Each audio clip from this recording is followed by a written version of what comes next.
Hey, Folkland, today's show is brought to you by Fantasy Champs, the premium, the best place to get your fantasy football hardware. You got to check out these rings. They are absolutely incredible. And the best thing is you take it up a notch. You get one of these fantastic cases and you customize it. You let people know that you are the best. You always got to let people know you are the best with those fantasy championship rings. The best place to get them, fantasychamps.com, and use that promo code BALLERS.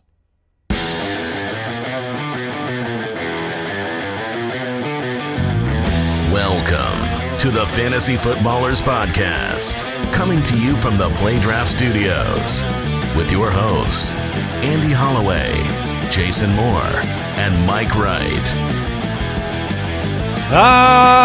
Welcome into the Monday show. It's going to be a good one. The best. Andy, Mike, and Jason back. The Fantasy Footballers back. And, guys, I figured it out. Life? I figured out the punishment I get for all of my C.J. Anderson hate. I mean, obviously, I'm right about it, once again. But I figured out what I get for that, and that is I get to play Joe Mixon every week. Who's just like a slightly spicier C.J. Anderson. Just a twinge spicier, but still, they're the same situation. Well, one of them's running like a beast. Yeah, just limited carries. The other one is getting plenty of opportunity and just not true. Not true but at all. You would rather have. It's not true? Not true at all. Not plenty of opportunity. Go look at Joe Mixon's carry counts. They're the same player. They're both getting 8-9 carries, and Mixon's making his hay on getting the touchdown goal line carries. C.J. Anderson, they have a strict one-quarter plan. It's called the first quarter until they get behind.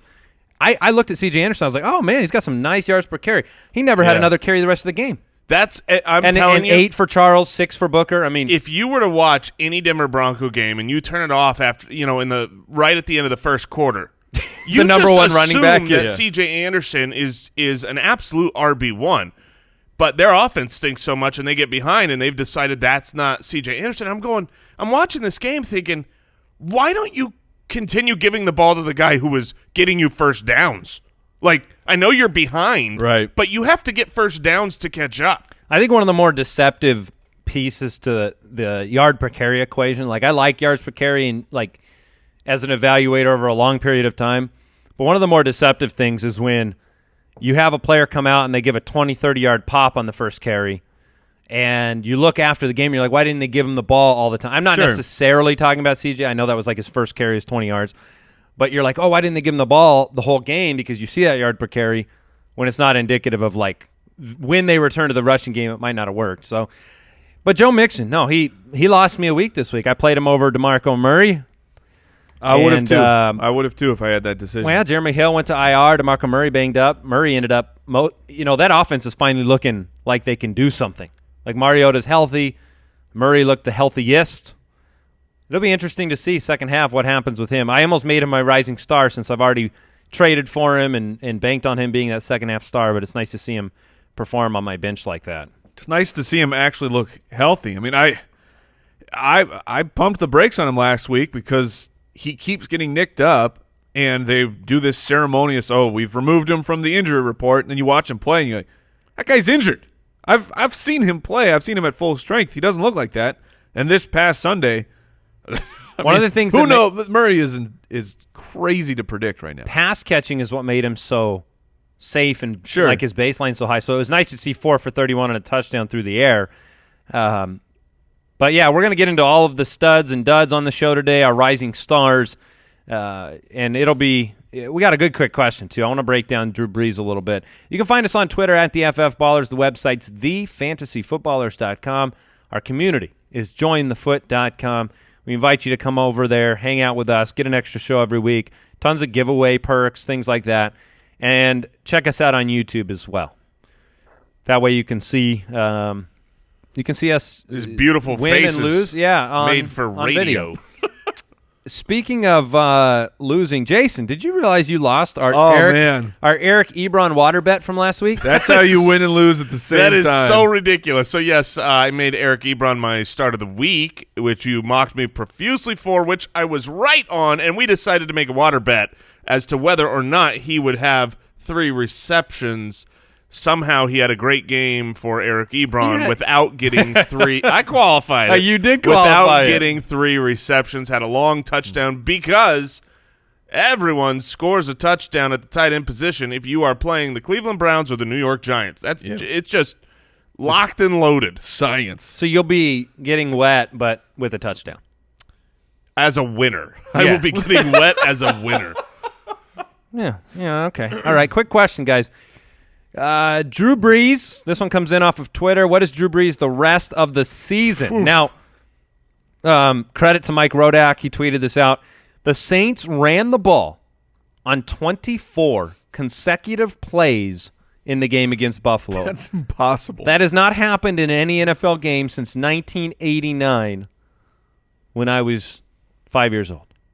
I mean, that's impossible to sustain any kind of offense running the ball 24 times in a row consecutively. Drew Brees, thus far this year, has not been this QB 1, 2, 5, 6, 3 that he was the last 5 years. It continued this week. He has the least amount of fantasy points through this point of the season, so week 10, that he's had since 2007. And it looks like the second most since 2005 or before. So this offense is having massive success on the ground. Alvin Kamara over 8 a carry yesterday. Mark Ingram over 6 a carry. He's unstoppable. And right out now. of those 6, I think 5 of the 6 yards of every carry was with 4 guys hanging off of him. Yes, he is an absolute beast right now. So Drew Brees, rest of season, would you let me put it this way. This is the real question to me. Would you rather play the streaming quarterback game and go Goff and go some of these guys that have blown up off of the waiver wire, or just lock and load in Drew Brees and be happy with your 17 to 20 points with potential Drew Brees upside hiding back behind what he's done this year? I would rather roll with Drew Brees. The known? I'd rather roll with the known because while Drew Brees is the quarterback 10 and, like this week, I think he was the quarterback 20, and he's had a couple of weeks, I only a handful of his weeks so far have been, a really good performance for fantasy. Let me also qualify that. Week 3 was the only week with 3 touchdowns. 2 of the last 3 weeks, 0 touchdowns through the air. Right, because they've just been, rushing like rock stars, and because rock stars rush a lot. Oh, yeah. But the thing is he's also relatively safe. Here goes Mick Jagger. Up the middle. Oh, Mick Jagger's dead. He is safe. He's got a relatively safe floor for Drew Brees. He's a vampire. Everything he looks like he's wearing a leather helmet already. It was kind of like my argument I made for Michael Thomas this past week, as he'll be a wide receiver 1 the rest of the way because the numbers are there. Right. The touchdowns just weren't there. And I think that's how it is with Drew Brees. You're still going to bank on him. Would I say he's top 5? No.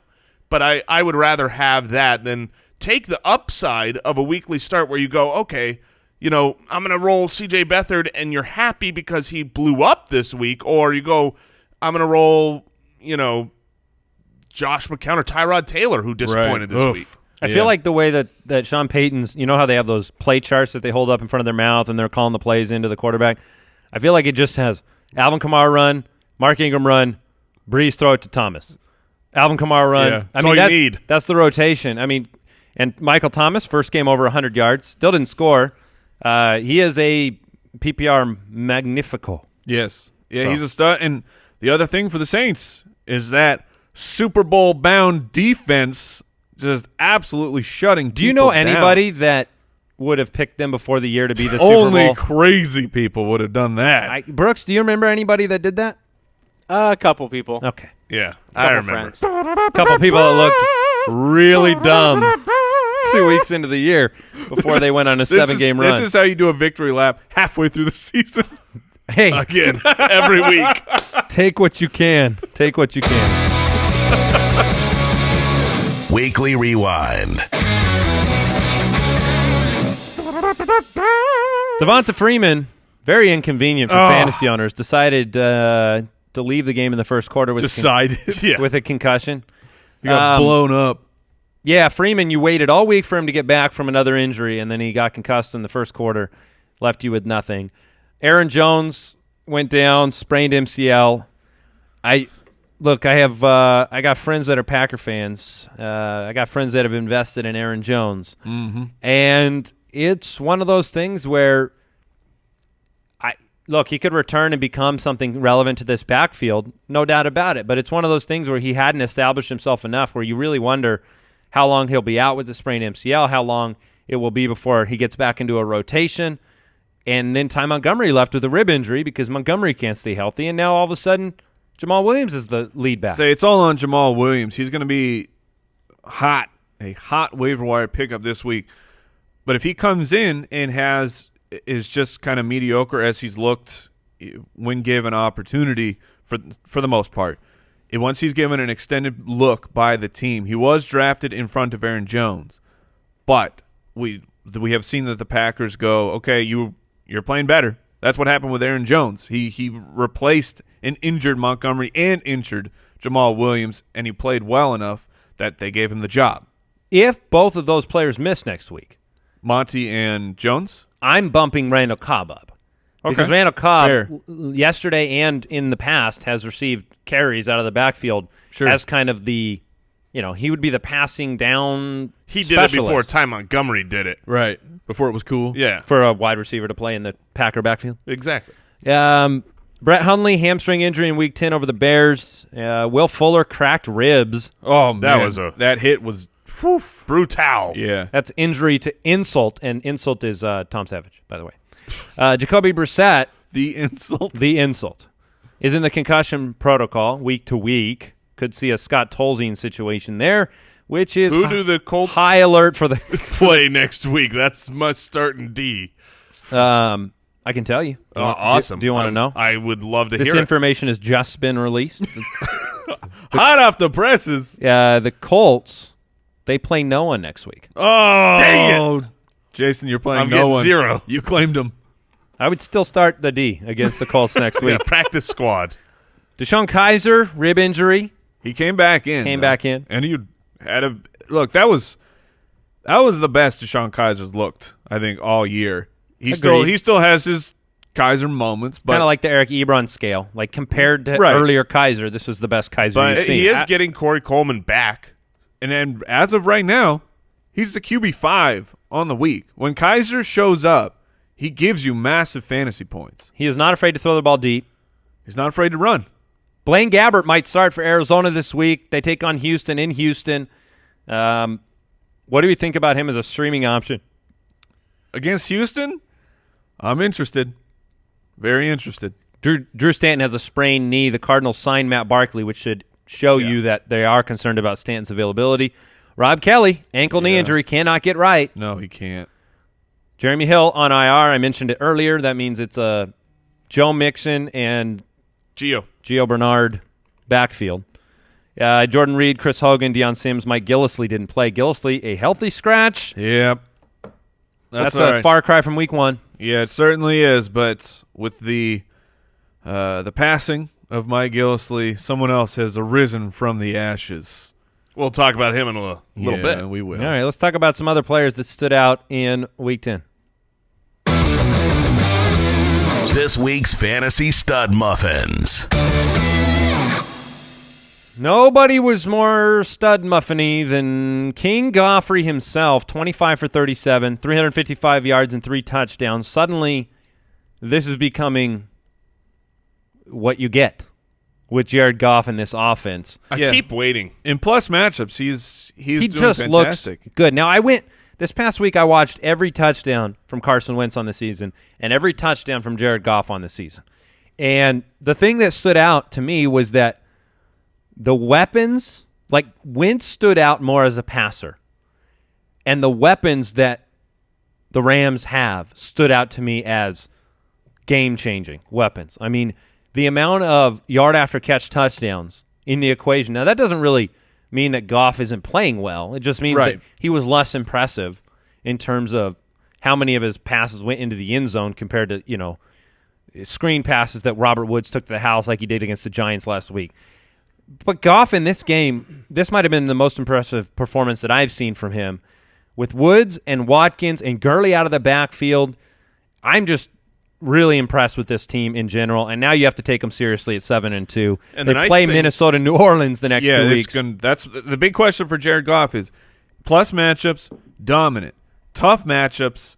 For fantasy purposes, he really disappears. Man, I don't know 100% that I agree with that. Remembering back to that Seattle game where it was, his game was 0 touchdowns? The game where he threw the game-winning pass, a perfectly placed ball that went through his hands. Fantasy. I know. I'm just saying, if that last pass, which was a 40-yard touchdown pass to win the game and give you, an extra 10 points on your line, were to be caught, we'd look at that Seattle game completely different. That's all I'm pointing out. Maybe. I mean, because that would be his only touchdown of the game. So that still would be not a strong fantasy output. The past 2 weeks, Giants, Houston, inferior defenses, 7 touchdowns. The 3 weeks before that, though, Seattle, Jacksonville, Arizona, 2 touchdowns in those 3 games combined. So he's not an auto start for you, Mike. Right. He's a matchup play. Yeah, this Minnesota game will be huge because they're generally a dominant defense. But Xavier Rhodes, he's banged up, and we saw Kirk Cousins. Kirk Cousins in standard leagues is right now the #1 quarterback on the week. Goff on the back of 2 rushing touchdowns. Goff is at home against San Francisco in championship week. My goodness! Keep that on your radar. If you stream Case Keenum, you were a fortunate fellow. Very happy. I actually see a lot of similarities in the Minnesota and Los Angeles rosters. That's fair. With the weapons that Keenum has at wideout, Adam Thielen he's great. He's always open, and then when he's open, -1 play yesterday. Yeah, very he makes sure-handed. difficult catches, sure-handed. I think he excels when plays break down at finding himself, much like Jordy Nelson used to do with Aaron Rodgers. When Keenum's out of the pocket, he's going deep somewhere, and he normally comes up with it. Thielen's been great. Case Keenum had 4 touchdowns, was a great streaming play, has the Rams next week. Kirk Cousins, Matthew Stafford, Tom Brady, and C.J. Beathard. Hey, Beathard. Good weeks. Yeah, great fantasy weeks. Are we at the point now for Denver? Are you not? Are you not scared of that matchup? Yeah, I mean, I think you no longer need to take that matchup as you cannot play a good quarterback. Like I'd still be trying to avoid it. Okay, middle of the pack to good, like Kirk Cousins. That type of a player who's above average for fantasy purposes, I would no longer look at that as you can't play him in that matchup. And you have to keep in mind they lost their defensive coordinator, the son of bum himself, and that has an effect. And they lost a couple of pieces too. Yeah, they're missing T.J. Ward. I mean, big time in that secondary. Mind you, the last 2 weeks when they were extremely outgunned, it was Brady and Wentz, who have been 2 of the better quarterbacks on there. So, yeah, it's a good point. And I think you picked out Cousins. That's like that perfect line for me where it's like, I'd be like, all right, I might be willing to do that if I don't have a better option. But if I could stream, it's much like Phillip Rivers this week against Jacksonville. I'm not going to play that. It's funny, looking at the top 5 quarterbacks so far this week, and we talk about, streaming versus the Drew Brees. We'll just read their names. In standard scoring, Kirk Cousins, Jared Goff, C.J. Beathard, Case Keenum, and Deshone Kizer. Just like everyone knew it would be. Fair. But Josh McCown looked like a great streaming option. Oh.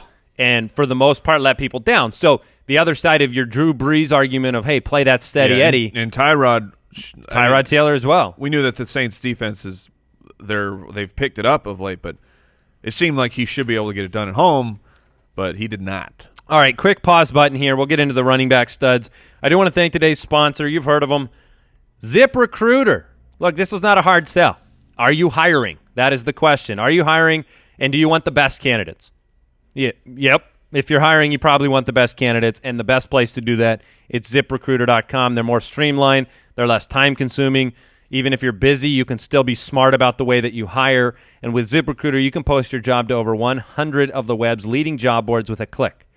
They put their smart matching technology to work. They actively notify qualified candidates about your job within a minute of posting, so you receive the best possible matches.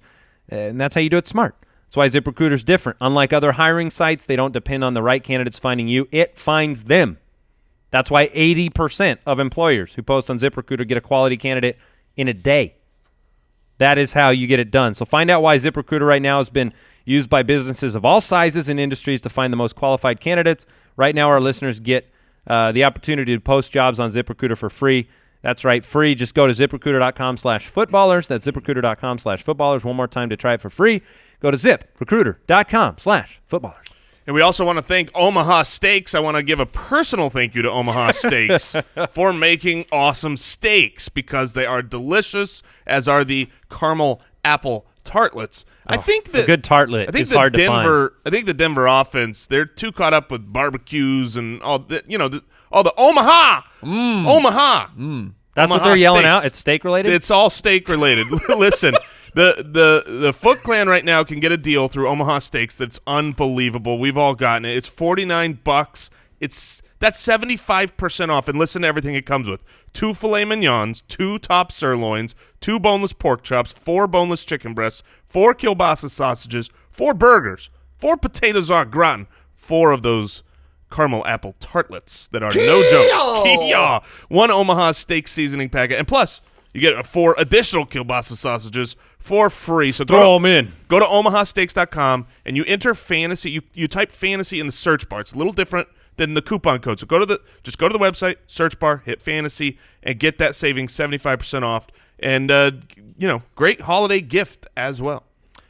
All right, running back studs. You've got the 2 running backs in New Orleans that are unstoppable. Super studly. But what do you make of Austin Eckler? The best running back in Los Stop Angeles. yourself. All right. Thank you, Andy. 25.4 fantasy points. If you're Melvin Gordon, if you're the owner of Melvin Gordon, you're kind of perplexed at these touches being taken away. 5 for 77 and 2 touchdowns through the air. And 10 for 42 on the ground. His 2 touchdowns, it was the exact same play. I mean, so much so that we thought we were watching a replay because, we've got a TV wall we're watching, all the games at. And so often we see a play and we go, oh, no, that was earlier. Right. I swear it was the earlier play because it was identical. Now, mind you, Melvin Gordon, the 5th-ranked running back, he had 8 fantasy points in this game. It didn't kill you. He's had 3 weeks, 33, 34, 24 in the last 5 weeks. Do you look at Eckler as a must-have handcuff? Yes.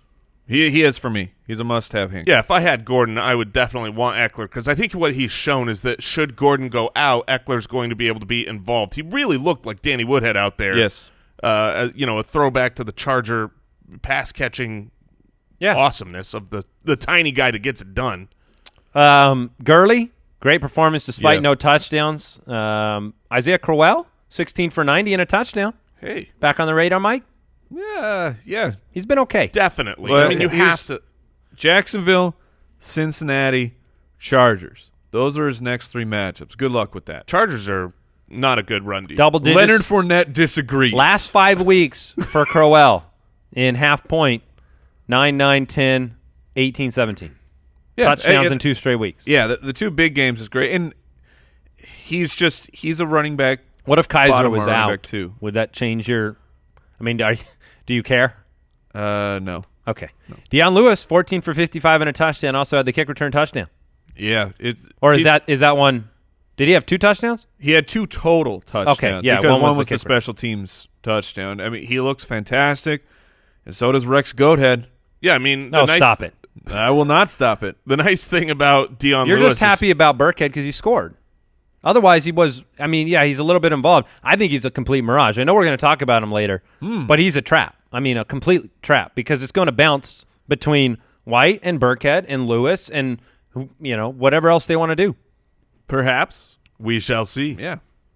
But maybe some temporary value without Hogan in there. I don't know. Robert Woods – have yourself a game again. 8 for 171, 2 touchdowns on 10 targets. I've always loved Mr. Robert Woods ever since his Buffalo days.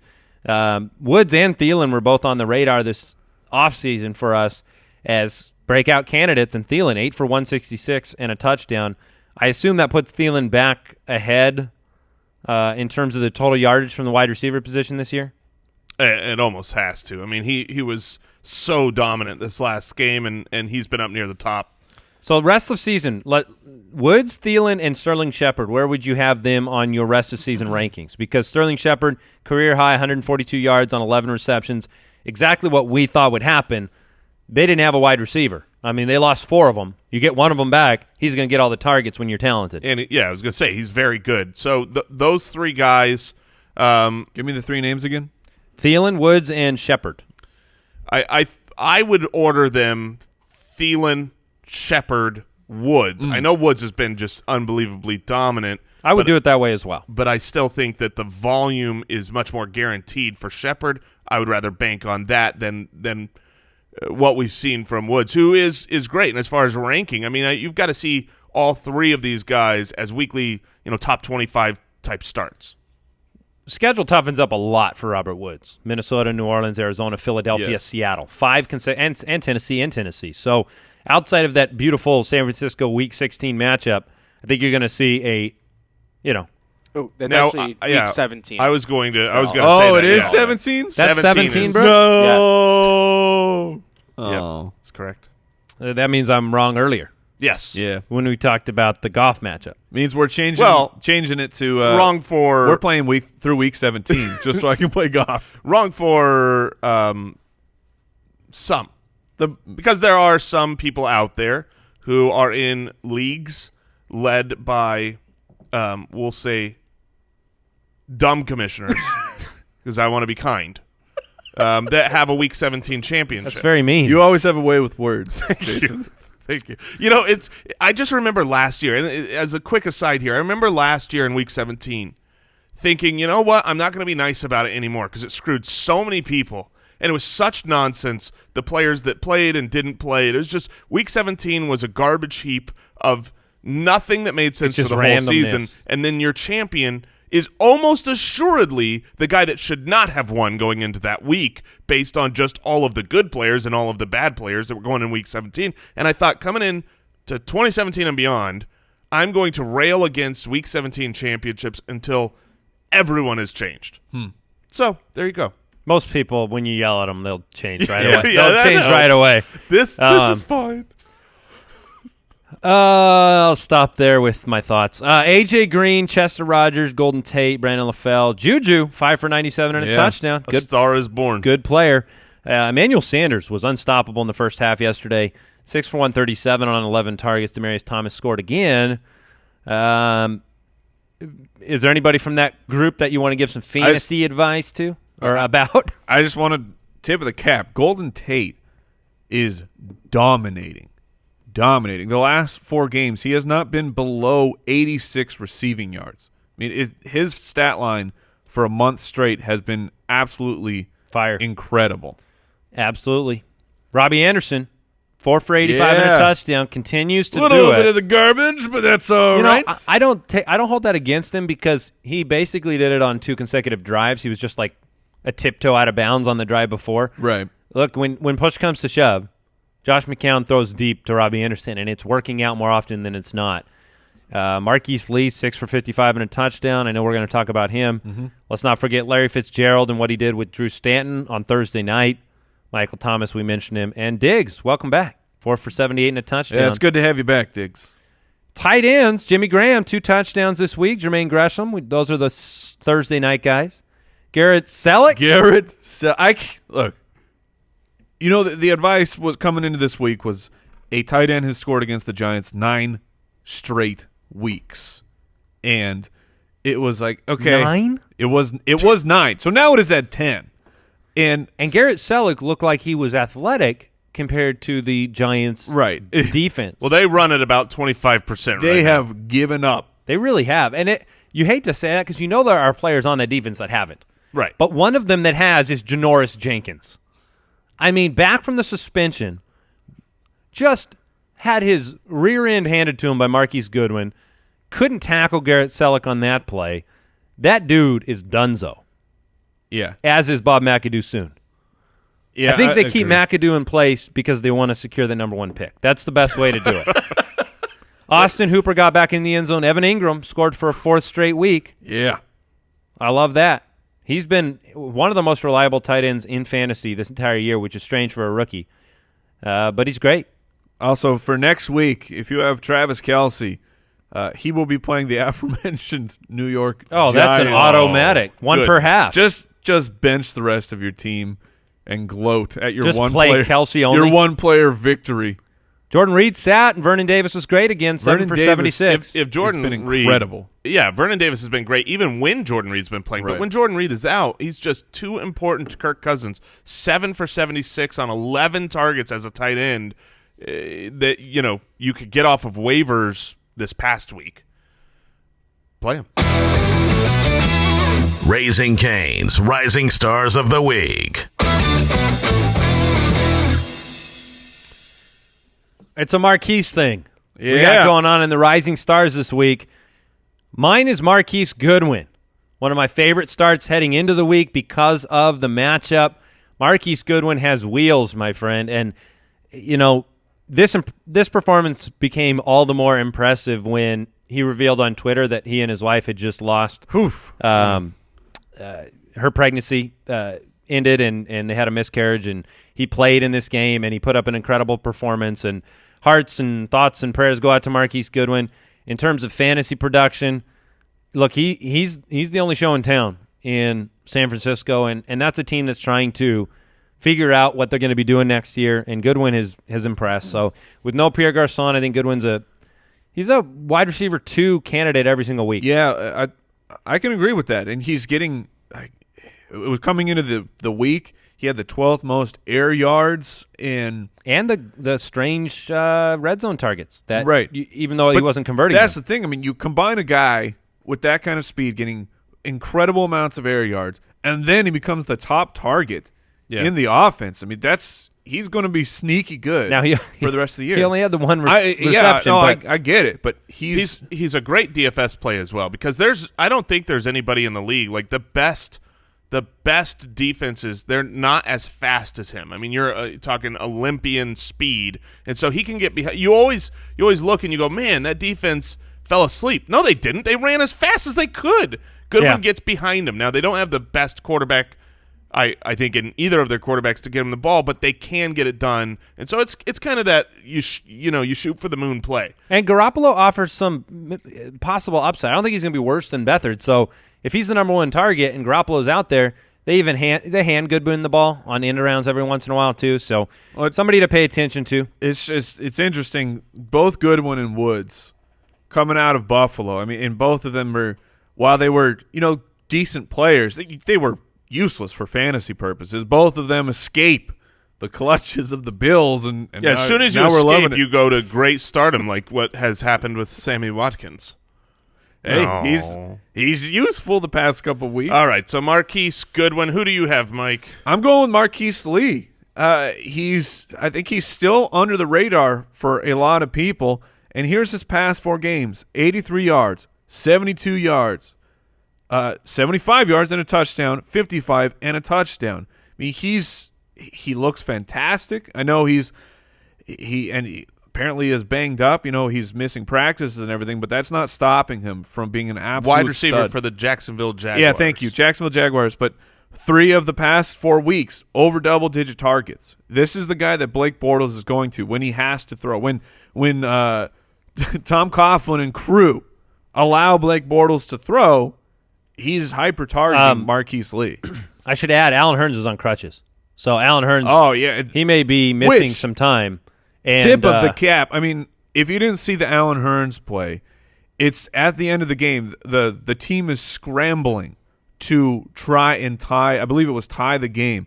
Allen Hurns takes a nasty hit, and just knowing that if you lay down, they're going to get a 10-second runoff because that's the rules. If you have to stop the time for an injured player, he crawls off the field. I mean, that was an incredible team player play by Allen Hurns. It was incredible. You're going Marquise Lee. I went Marquise Goodwin. Jason, I've got an option for you, and it's Marquise Burkhead. Oh, I thought I was going to let you choose Marquise Colston. Oh, I do love. Hey, shout out to Marquise Colston. What's he up to Hey, these old days? buddy. I think he's been, reincarnated by Michael Thomas. But no, Marquise Burkhead, running back for the Marquise. I like AJ. No, not Marquise. Marquise. right, Marquise Burkhead, Rex. running back. Yeah, Rex Burkhead, running back for the New England Patriots is my rising star. Andy, you think he's more of a mirage? And listen, any Patriots running back can be a mirage. I truly believe that, including Dion Lewis, even including James White, just looking how things go. But you have a running back who is on waivers right now, who was injured. They came in, right? Right. We got to remember how the season has gone.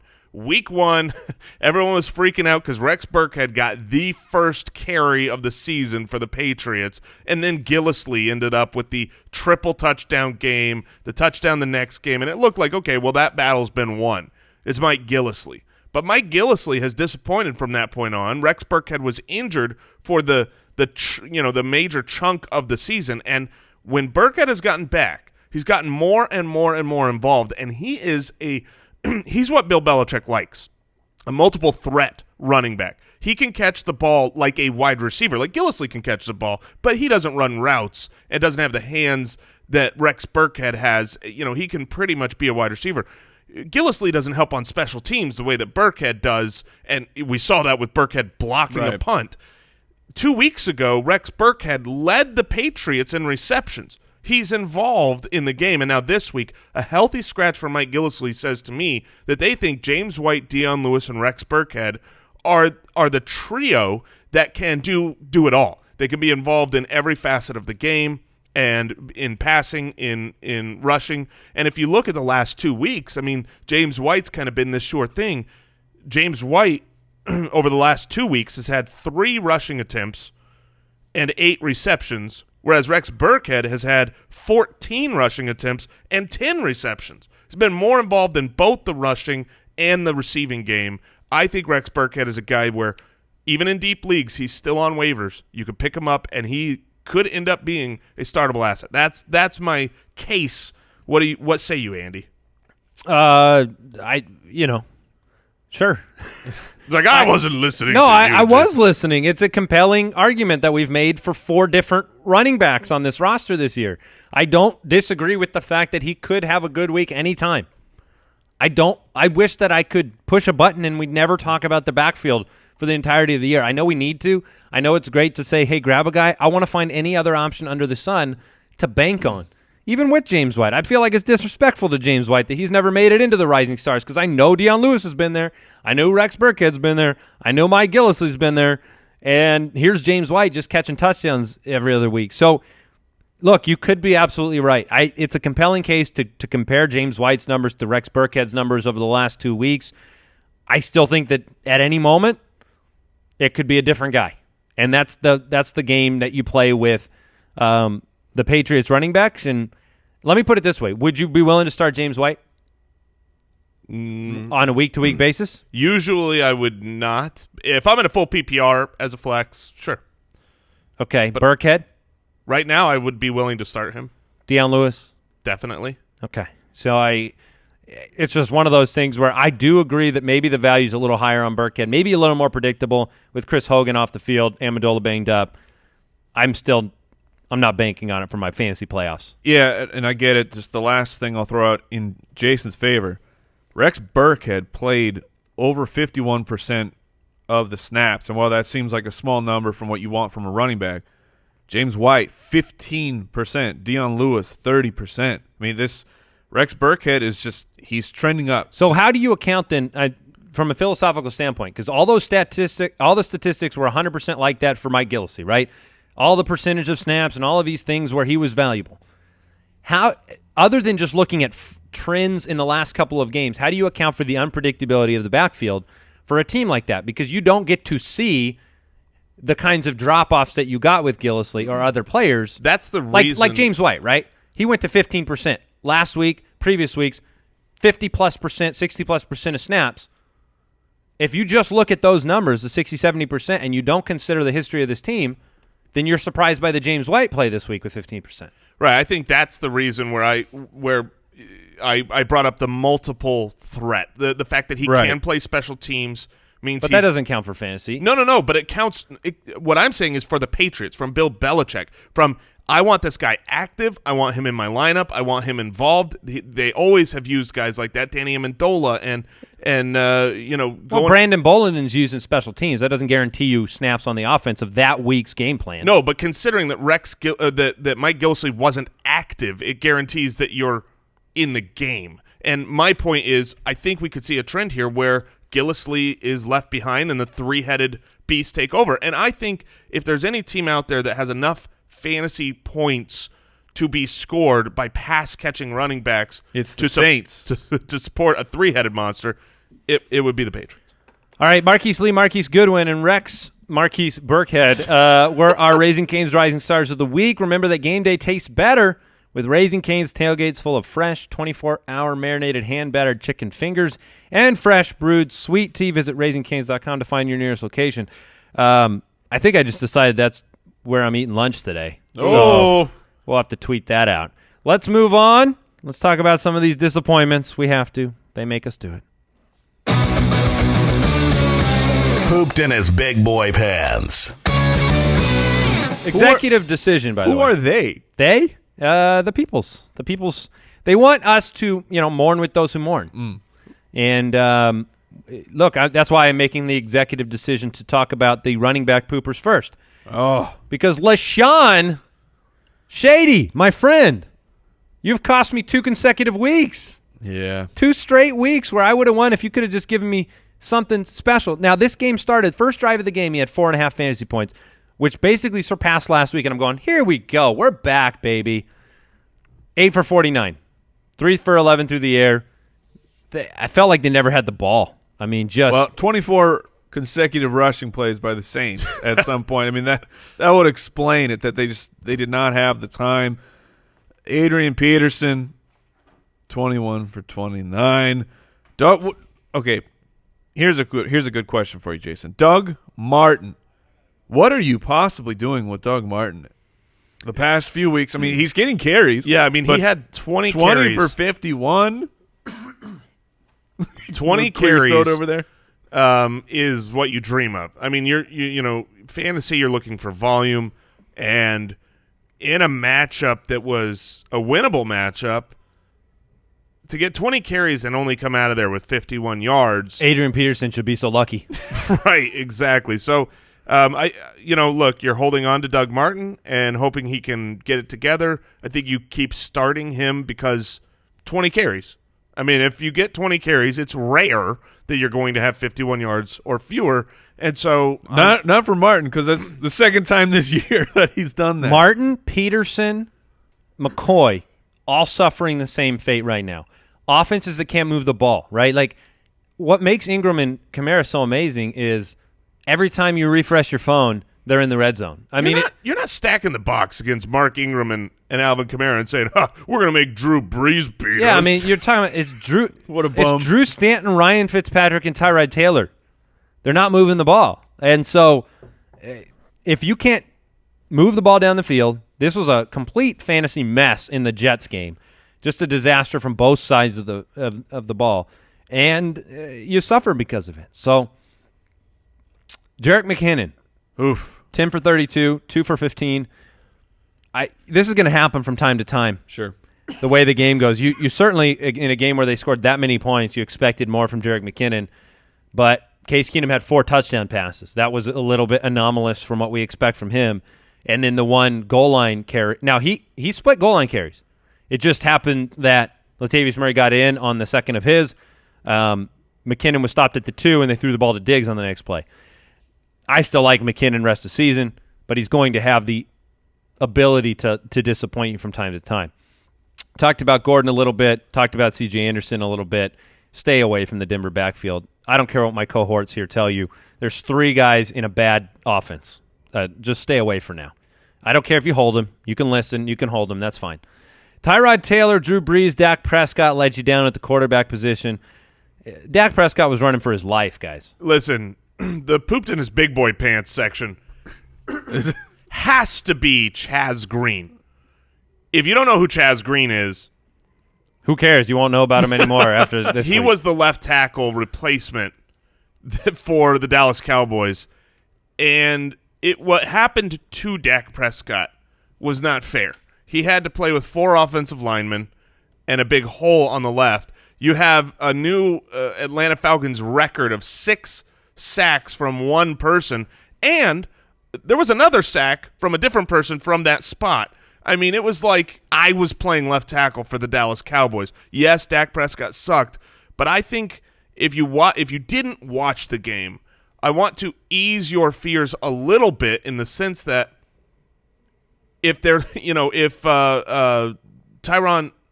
what's the Smith. Thank you. Tyron Smith comes back. I didn't know where you were going. You're going to be totally fine with Dak Prescott. You don't overreact on this is bad game. Literally being called the Chaz Green game in the history books for the Dallas Cowboys fans. Troy Aikman at one point in this game said, "That's about as bad as I've seen anyone get beat in a football game in all my years of watching football." Chaz Green put the loss on his own shoulders, so give him credit for that. But look, Adrian Claiborne, 6 sacks in a game. This is a guy who has 22.5 for his career. Okay? That's his entire career. He basically single-handedly destroyed the offense. This was a scary look into no left tackle and no Ezekiel. It was both of those things because Zeke, to his credit, he offers a little bit of that chip protection out of the backfield that they didn't get out of Alfred Morris and the other backs in this game. It was just basically there was a point where Dak Prescott is looking like the most tired man on the face of the earth. Yeah, he was on the side looking real sweaty, real gassed. And I don't know what the Cowboys are doing. I mean, but you have to temper expectations without Zeke. See, if you have no left tackle. I mean, if this is the same situation, for sure. But they play Philadelphia this week. Philadelphia knows how to get to the quarterback. Right, but if Tyron Smith is back, I'm honestly, I'm with Jason that this is completely a left tackle related situation to me. This is not a Zeke problem. And maybe a little bit of coaching because a little bit of a Dez problem too. Get some help over there. Yeah, Dez. That's what I'm saying. Well, I don't know what the Cowboys are doing. How do you not just every single play say, okay, well, we have to put a blocking tight end over there. This is what we have to do. From what I understand, in the third quarter, somebody told them that Tyron Smith isn't there. They found that out. All right. But before you move on to the wide receivers, I think people would be pretty upset if you did not highlight how bad Leonard Fournette was, 17 for 33. And Jordan, was this just the 28 days off? Is that what you got out of this game? I hope so. He wasn't on the field for the pass-heavy portions of the game, which is concerning. You hope your number one superback is on the field, and he just wasn't. It was Yeldon. It was Ivory. Yeah, that was the most upsetting thing to me. I feel like when the game was still in a place where they could run the ball, they were not acting like the situation was there. But to be fair, if you're just going with the season of his snap percentage, this past week when he was bad, he was at 53.6%. I mean, 59, 50, 50, 59, 60. He had the game against Pittsburgh, he was in for 72% of snaps, but this kind of that 50 to 60 range, that's where he lives. Well, in 17 carries. You're not disappointed in 17 carries. Right. He just didn't have a touchdown and didn't perform. But he gets Cleveland next week, guys. Yeah, Cleveland's been a decent defense against the running backs, but the nice thing is game script though. Exactly, game script that's what I was going to bring up. And Jordan Howard was personally very disappointing for me. Not in the league where I was playing against him, and I was terrified because I thought Howard was going to have a monster game, but apparently, I'll throw my personal one out on Bilal Powell. Yeah, I thought he was going to be a monster this week without Forte, and he. Yeah, Elijah McGuire outsnapped him 36 to 33. That entire game, that Tampa Bay New York Jets game, we all were hoping for some kind of fantasy glory to be had there, and there was nothing. What do you do with Alfred Morris now? I was just going to say we need to ask the resident Alfred Morris man crusher over here, Mr. Jason Moore. Mm-hmm. What are you doing with Alf? I'm holding him. I'm fine with Alf. Alf was still 4.8 a carry. He not only was he 4.8 a carry, but he was the clear leader in carries. If you have Darren McFadden, drop him. Okay, there's no point. He had 1 rush for -2 yards. Rod Smith was more involved. He had 3 carries as the backup and 4 receptions, but Alf still led the way with 11 carries on the ground for 53 yards. And then the game was out of, the game script was we have to throw the ball, we can't run, our left tackle is a problem, and that whole game blew up for the Cowboys. So from what I saw, I say, well, it's definitely Alf's job. Very difficult matchup this week against Philadelphia. Yes, that's Philadelphia off the bye, 2 weeks to prepare, comes to Dallas. Tyrone Smith, even if he's back, you wonder, is he 100%? What does that mean? I'd be tempering all of my Dallas expectations this week. Everyone from me personally, everyone from Dak to Dez to Alfred Morris.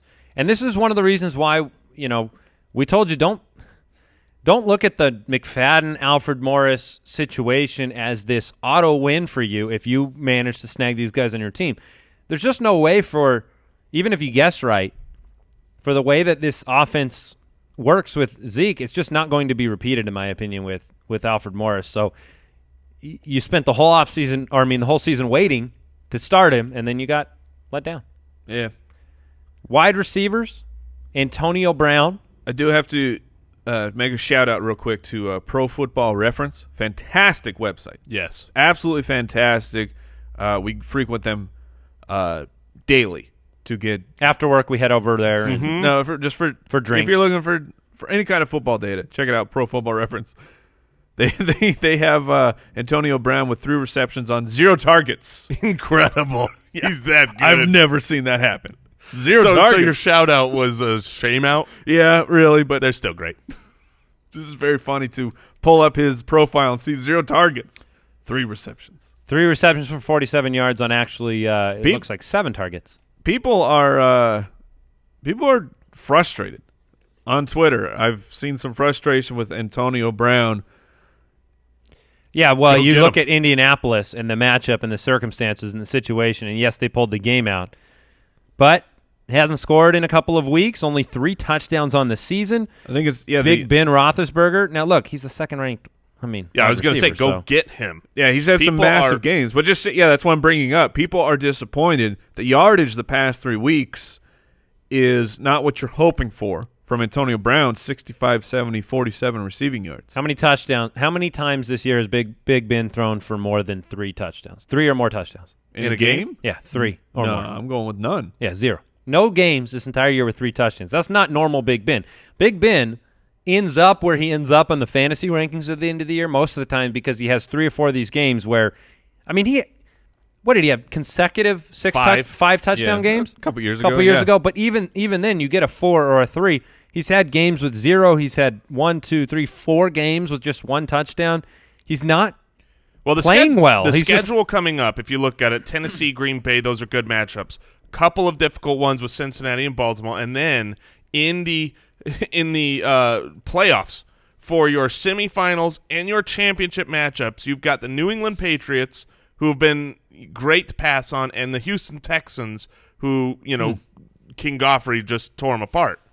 So I think go get Antonio Brown if you've got the Antonio Brown owner being disappointed, feeling like the wheels are falling off. Go over there with a tire strong pump.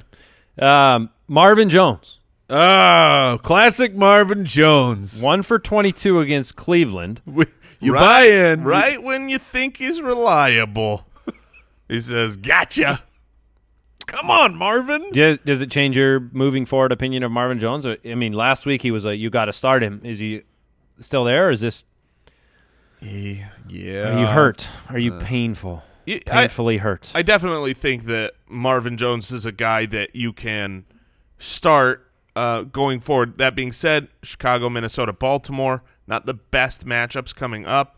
And we also need to, probably go back, look at the film, see what an impact Kenny Golladay had on him. It was the smoothness. Because Kenny Golladay was finally back, and it coincided with Marvin Jones. I don't want to say that that's the reason at all, because I have not personally watched and seen that, but I want to go back and watch for that and see if that had an impact on Marvin Jones. Stafford was also very bad for essentially the entire first half of that game, and that certainly played a part Des Bryant, disappointing. Yeah, especially he came out, he was getting heavily targeted right away, and all of his damage was done in the first half, and then it was nothing for Des.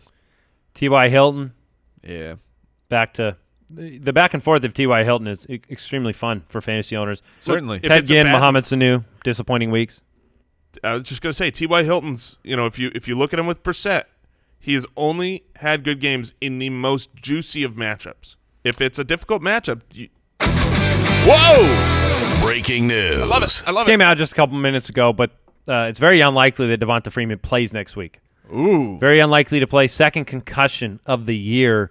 This is per Adam Schefter and Chris Mortensen. Is that correct, Brooks? Chris Mortensen? Yeah. So he already had a tough matchup against Seattle.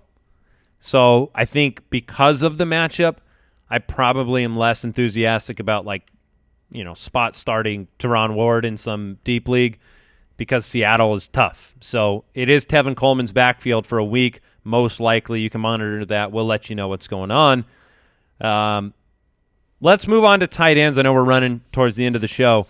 Jack Doyle, disappointing game. Baby hands. Let him down. Get it together.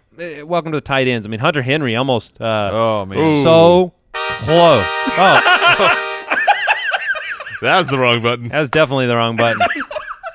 That's what happens when you feel good. I was going for the goose. I probably shouldn't put those two directly next to each other. That's The opposites. He almost had an incredible game. Just short at 1 for 7. Yeah, just short. Cameron Brate. Only 80 more yards and a score, and he would have had a fantastic game. Can you lean on Cameron Brate? The beginning of this year you could, but no Jameis Winston. Winston looks to him. I feel like the reliability of Brate is out the window. I'm not going that far.